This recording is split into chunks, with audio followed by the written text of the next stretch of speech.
Bismillahirrahmanirrahim. Assalamualaikum warahmatullahi wabarakatuh. Perkenalkan, nama saya Asriadi, NIM 2103015020 dari kelas PJKRC. Baik, pada kesempatan kali ini saya akan memaparkan materi dari mata kuliah Psikologi Penjas dan Olahraga dengan materi yaitu Basic Skill dan Preparatory Skill. Langsung saja kita masuk kepada materi yang pertama, yaitu Basic Skill. Basic Skill sendiri terdiri dari 4 bagian. Yang pertama yaitu attitude, motivasi, goals and commitment, dan people skill. Untuk poin yang pertama yaitu attitude. Attitude adalah sikap, perilaku, dan tingkah laku seseorang dalam melakukan interaksi dengan orang lain yang disertai dengan kecenderungan untuk bertindak sesuai sikap tersebut, baik itu pada saat pertandingan, di luar pertandingan, maupun saat tidak bertanding. Seperti sikap kita dalam menerima saran dan masukan dari pelatih atau instruktur untuk memperbaiki kesalahan yang dilakukan.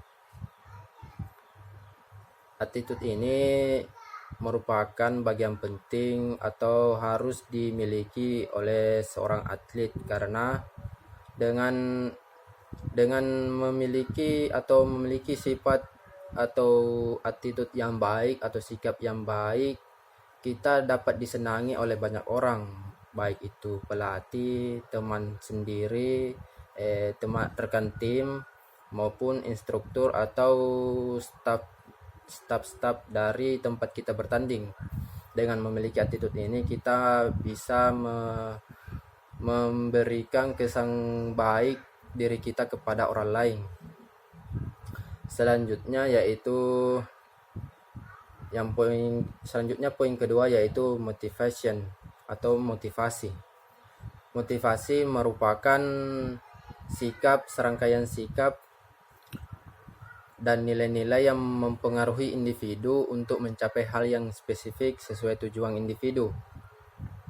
Sikap dan nilai tersebut merupakan suatu invisible atau tak terlihat yang memberikan kekuatan untuk mendorong individu dalam mencapai tujuannya. Sama hal dalam olahraga, lari, dan gym. Seseorang akan bersemangat dalam menurunkan berat badan dan membentuk otot karena mereka memiliki dorongan dan tujuan untuk mencapai apa yang mereka inginkan. Motivasi ini juga sangat besar perannya dalam memberikan dorongan untuk setiap atlet dalam melakukan suatu bidang olahraga, karena dengan adanya motivasi ini, semangat mereka akan semakin besar atau semakin membara untuk melakukan gerakan itu, dan mereka tidak akan merasakan yang namanya dengan rasa letih atau rasa lelah, karena mereka memiliki motivasi yang harus mereka capai dalam bidang olahraga tersebut.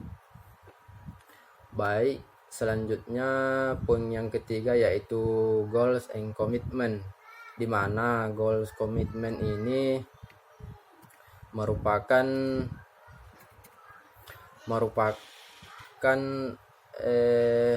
kondisi di mana seseorang merasa penting untuk mencapai suatu tujuan. Seperti dalam melakukan latihan, setiap atlet memiliki satu target yang harus mereka capai. Dengan memiliki target, mereka akan melakukan latihan secara teratur dan konsisten. Karena siapapun akan berpikir latihan secara konsisten, maka target atau tujuan akan tercapai dengan mudah. Dan lagi, goals and commitment ini merupakan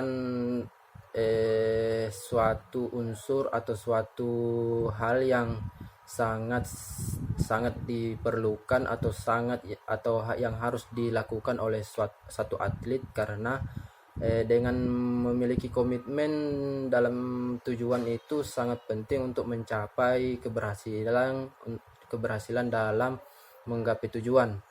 Contohnya seperti ketika kita ingin mendapatkan juara satu pada pertandingan tingkat nasional, kita harus memiliki kita harus memiliki komitmen bahwasanya saya harus mendapatkan kita harus mendapatkan juara dalam pertandingan itu. Makanya kita memerlukan tujuan dan komitmen sehingga kita tidak dapat tergoyahkan dan dapat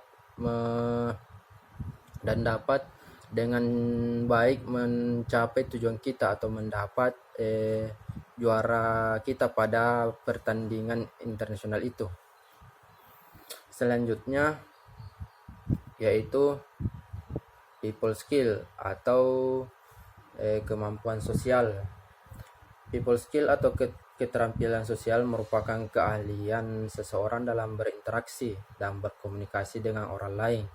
Seseorang yang memiliki people skill yang baik akan mudah menerima saran dan masukan dari orang lain tanpa merasa tersinggung, baik itu ucapan yang dapat diterima maupun tidak dari orang lain tersebut. Dan juga kita bisa lebih menghargai diri sendiri dengan mempunyai keterampilan sosial, dan juga akan mudah menjalin hubungan dengan orang lain baik di dalam lapangan, di luar lapangan, dan saat bertanding maupun tidak bertanding. Materi selanjutnya yaitu preparatory skill. Pada preparatory skill ini terdapat dua bagian, yaitu self-talk dan mental imagery. Pada self-talk sendiri merupakan kondisi di mana kita berbicara pada diri sendiri, baik itu secara batin atau secara moral jasmani, dan diungkapkan di dalam hati maupun secara kata-kata yang kita ucapkan dari bibir. Terkadang juga berbicara dengan diri sendiri secara moral sering disertai dengan gerakan anggota tubuh lainnya seperti tangan, kaki, ataupun kepala. Dan pada self-talk ini terbagi atas dua, yaitu negatif dan positif. Self-talk negatif sendiri merupakan berbicara pada diri sendiri tetapi dengan kata-kata atau bahasa yang membuat kepercayaan pada diri sendiri itu menurun, yang membuat kita sulit menerima kekalahan yang kita perbuat, seperti ketika dalam perlombaan maupun pertandingan kita tidak bisa mendahului atau tidak bisa melawan lawan kita akan berkata seperti tidak bisa memang saya lewati lawanku, tidak bisa memang saya kalahkan lawanku, terlalu kuat atau percuma saya latihan selama ini, tidak ada hasilnya, tidak memuaskan, tidak bisa menang di pertandingan ini atau perlombaan ini.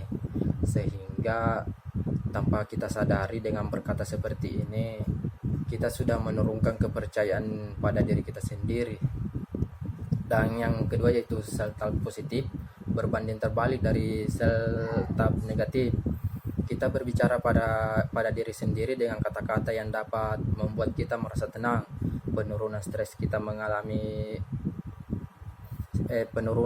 stres yang kita alami ketika menerima kekalahan dalam bertanding maupun berlomba, dan bisa memberikan kita rasa lapang untuk menerima kegagalan dalam bertanding maupun berlomba. Seperti saat mengalami kekalahan, kita biasa mengucapkan tidak apa-apa, masih ada kesempatan untuk memperbaiki, atau latihanku masih kurang, harus diperbaiki lagi. Itu merupakan kata-kata self-talk positif yang biasa kita katakan pada diri kita, sehingga itu bisa membuat kita merasa tenang atau merasa lapang untuk menerima kekalahan kita, sehingga tingkat stres pada diri kita itu tidak meningkat atau menurun karena kekalahan kita itu.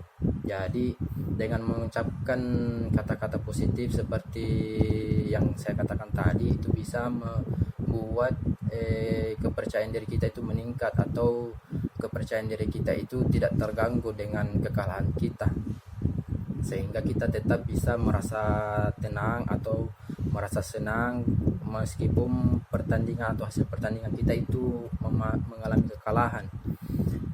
Dan ketika kita mengalami kekalahan, self-talk self talk akan muncul, baik itu negatif ataupun positif.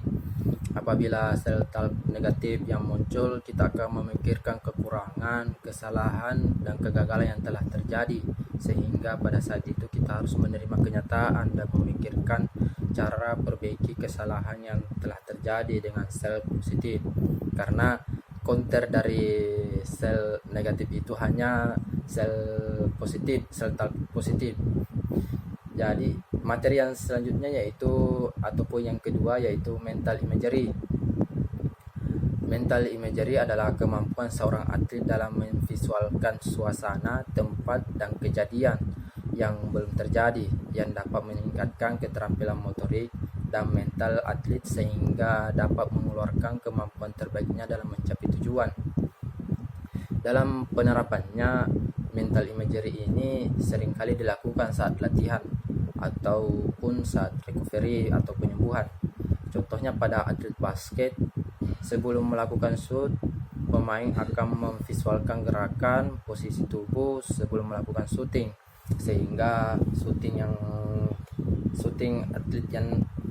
yang dia lakukan itu bisa berhasil untuk mencetak angka. Dan juga salah satu contohnya yaitu ketika saat recovery, di mana ketika atlet pada masa recovery akan menggunakan mental imagery dalam mengembalikan performanya, karena ketika masa recovery atlet masih harus menyesuaikan diri dengan keterbatasan dalam bergerak. Dengan adanya mental imagery ini, performa itu bisa kembali dengan cepat daripada tidak melakukan mental imagery pada saat recovery. Karena mental imagery ini salah satunya yaitu kita bisa membuat gambaran setelah recovery atau penyembuhan, seperti sebelum pada masa recovery itu akan diadakan pertandingan atau kita akan mengikuti pertandingan 10 hari setelah recovery atau 10 hari pada saat recovery. Dengan memakai mental imagery ini kita bisa menerka-nerka gerakan kita. Misalkan dalam permainan basket, kita akan mengikuti permainan basket 10 hari pada saat recovery. Kita bisa menerka-nerka gerakan shooting atau membawa bola, dribble. Kita bisa menerka itu dengan baik sebelum kita melakukan itu pada saat bertanding atau setelah recovery. Dan dengan recovery juga bisa membantu kita memulihkan kesehatan lebih cepat daripada biasa, sehingga kita bisa cepat melakukan latihan untuk mengikuti pertandingan. Baik, itu saja materi yang dapat saya sampaikan tentang basic skill dan preparatory skill. Jika terdapat kesalahan, itu memang dari saya, karena kesalahan itu hanya milik manusia. Dan apabila ada kelebihan, itu datangnya dari Allah. Dan di sini saya mohon maaf apabila terdapat banyak kesalahan yang saya perbuat, karena saya memang manusia biasa penuh dengan kesalahan. Jadi saya akhiri saja presentasi pada kali ini atau pemaparan materi pada saat ini. Saya tutup dengan ucapan wassalamualaikum warahmatullahi wabarakatuh.